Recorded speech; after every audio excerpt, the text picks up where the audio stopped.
স্বৈরশাসক বাশার আল আসাদের পতনের ২ মাস পর নতুন প্রেসিডেন্ট পেল সিরিয়া। আসাদকে উৎখাত করা বিদ্রোহী গোষ্ঠী হায়াত তাহরির আল শাম HTS এর নেতা আহমেদ আল শারা ওরফে আল জোলানিকে দেশটির অন্তর্বর্তী সরকারের প্রেসিডেন্ট ঘোষণা করা হয়েছে। বুধবার রাজধানী দামেস্কে আসাদকে উৎখাতে ভূমিকা রাখা সকল বিদ্রোহী গোষ্ঠীর অংশগ্রহণে আয়োজিত এক সম্মেলন থেকে আল শারাকে অন্তর্বর্তী সরকারের প্রেসিডেন্ট নির্বাচিত করা হয়। সম্মেলনে শারা যুদ্ধবিধ্বস্ত সিরিয়া পুনর্গঠনে অগ্রাধিকারের ভিত্তিতে যেসব কাজ করতে হবে তার রূপরেখা তুলে ধরেন।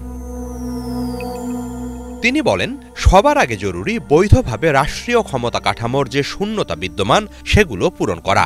দ্বিতীয়ত প্রয়োজন ইনসাফ প্রতিষ্ঠার মাধ্যমে নাগরিকদের শান্তি নিশ্চিত করা, একই সাথে বিরোধীদের ওপর প্রতিশোধ বা সহিংসতা রোধ। তৃতীয়ত রাষ্ট্রীয় প্রতিষ্ঠানগুলো ঠিকঠাক করা, বিশেষ করে সামরিক নিরাপত্তা ও পুলিশ বাহিনী, কেননা নাগরিকদের নিরাপত্তাকে সবার আগে প্রাধান্য দিতে হবে।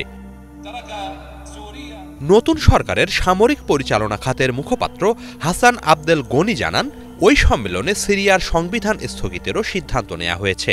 অন্তর্বর্তী সরকারের অন্যতম দায়িত্ব হবে নতুন সংবিধান রচনা।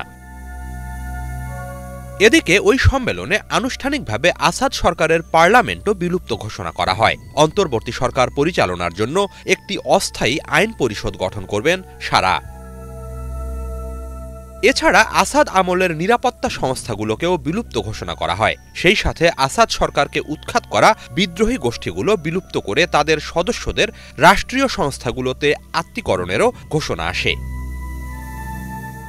এছাড়াও সম্মেলনের মধ্য দিয়ে বিলুপ্ত ঘোষণা করা হয় স্বৈরশাসক বাশার আল আসাদের রাজনৈতিক দল বাথ পার্টিকেও। আসাদ পরিবার কয়েক দশক ধরে সিরিয়া শাসন করে আসছিল। তবে অন্তর্বর্তীকালীন সরকারের মেয়াদ কতদিন হবে তা নিশ্চিত করা হয়নি। এর আগে শারা বলেন, অন্তর্বর্তী সরকারের লক্ষ্য হল নতুন সংবিধান রচনা ও রাষ্ট্রীয় প্রতিষ্ঠানগুলোর সংস্কার শেষে নির্বাচনের মাধ্যমে রাজনৈতিকভাবে ক্ষমতা হস্তান্তরের দিকে এগিয়ে যাওয়া। এ লক্ষ্যে ভোটার তালিকাও হালনাগাদ করবে এ সরকার। বিশ্লেষকরা বলছেন, এর মধ্য দিয়ে আনুষ্ঠানিকভাবে নতুন যুগে প্রবেশ করল সিরিয়া। সিরিয়ার শাসন ক্ষমতায় আরও জোরালো হল শারার প্রভাব। আগামীতে তিনি কোন পথে হাঁটবেন, কিভাবে সংস্কারগুলো করবেন তার উপরই নির্ভর করবে দেশটির ভবিষ্যৎ। হিজল জোবায়ের, বাংলা ভিশন।